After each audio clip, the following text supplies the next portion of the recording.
And now, let's bring our focus to the hands and arms. So we'll start with a little extension. This could be done against a wall, but we'll do it for our purposes here against the palm of the hand, one palm against another. And what we want to do is bring our focus and awareness into this elbow, as if we could have a little hula hoop there that we were circling around to invite motion, sensation into this joint, a joint that we tend to ignore until it's injured. Just extending and circling that joint, inviting synovial fluid in. And you'll notice then it moves up into the shoulder too, a different kind of a circling of the shoulder joint. One direction, then the other. Then releasing this one, shaking out. One of the things that is very helpful for me is just wriggling and shimmying, letting go of any tension or holding. And now the opposite hand. Let's see, got to get these right. Did I get them right here, Peter? So this palm against that palm. And then again, a little hula hoop, gently circling, circling, inviting healing movement and energy into that joint. Gently, non-aggressively, patiently, compassionately, inviting energy into our body. And then up into the shoulder, moving that shoulder in the joint, breathing, relaxing, breathing, relaxing. And then releasing the arms, letting them go. And now we're going to move to the hands, the wrists, the fingers, the total arm. And for this, the best way to do it, if you can, is with arms fully extended outward. If the muscles aren't ready to support that today, you can do it anywhere in this range, or you can vary the range if the arms get tired.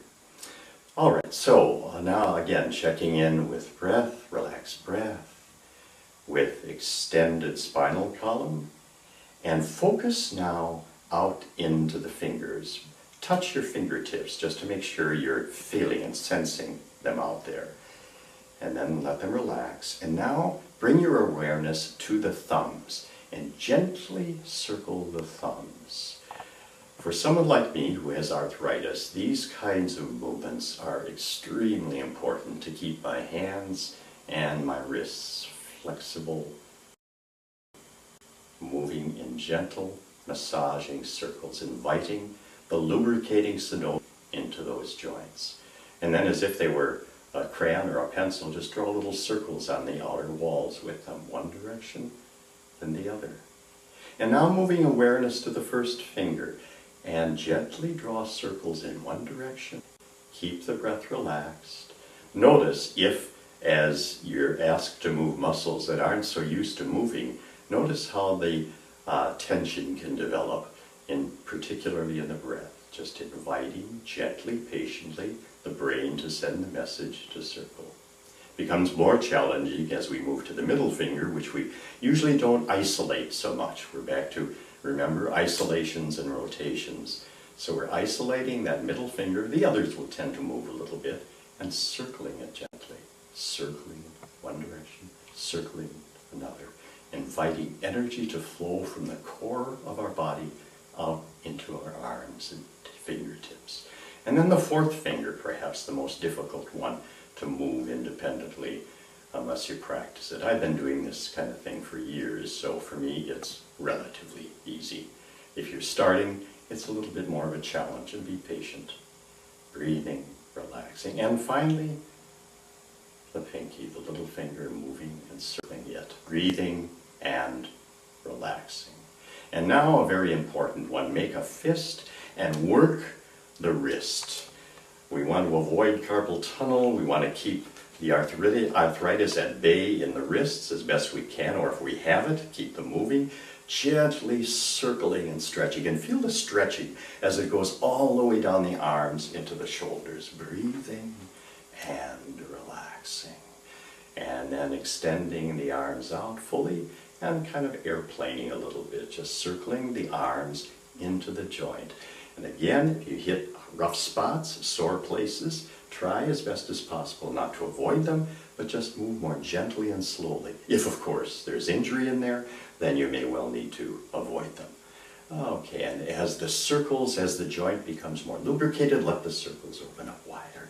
And then just wriggle and shake it out. Let it go. Relax the arms for a bit.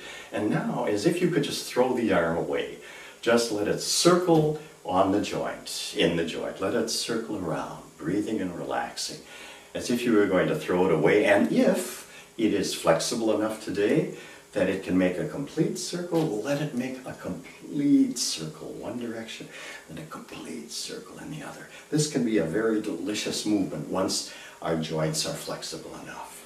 And then with the other arm, just letting it release forward and back, breathing and relaxing, one direction, the other. And then if it works, throw it away, breathing and relaxing, breathing and relaxing. And shaking it out a little bit, releasing any tension that develops in the rest of the body. And now, just circling them in front, up and over. And if you can only do the movement partially, that's fine, as far as it will go. But if it will go all the way, then make a complete circle and feel that delicious opening in the chest and in the back. Circling, circling, circling. All right. And take a moment to enjoy the sensations of movement, of being alive, of energy moving through the body.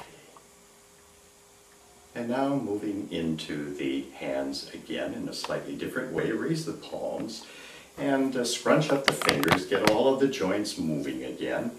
And circle on the wrist a little bit. And this is a very interesting activity that I've found to be very useful for my arthritis.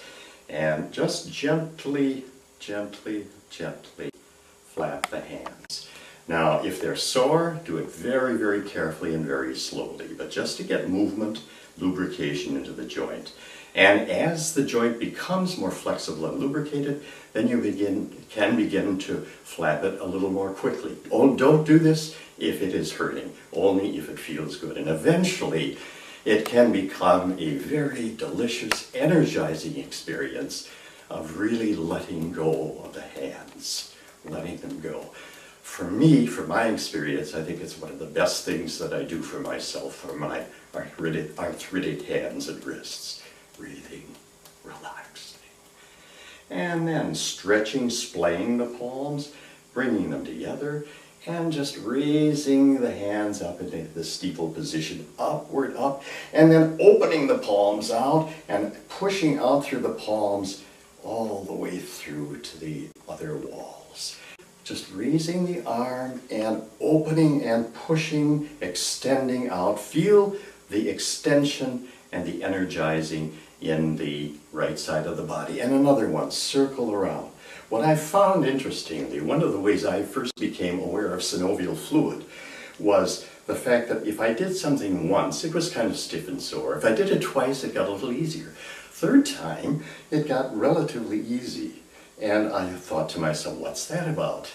And it was then that I began to explore and realize that the joint was becoming more lubricated, more flexible. And that is the key to, especially as we age, stiffen, dry up, to keeping ourselves alive and moving. And then both arms together, opening up, extending out. Feel a delicious expansion of the chest, breathing and relaxing, breathing and relaxing. And one final little movement for the upper torso, if you want to try it. It's a thing called shining, I think it's shining the aura, I believe that's it. So you bring your palms together, and then one palm goes up, the other palm goes down like this. You open the palms, and you stretch out, shining the aura. Yeah, that's what it is. And then the other one.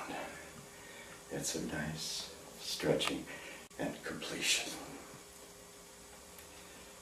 And allowing the arms to relax, wriggling the body a little bit, working out any tension or holding, and taking a moment to live in this body, to enjoy it, to feel the sensations of vitality, healing energy moving through the body, breathing, relaxing.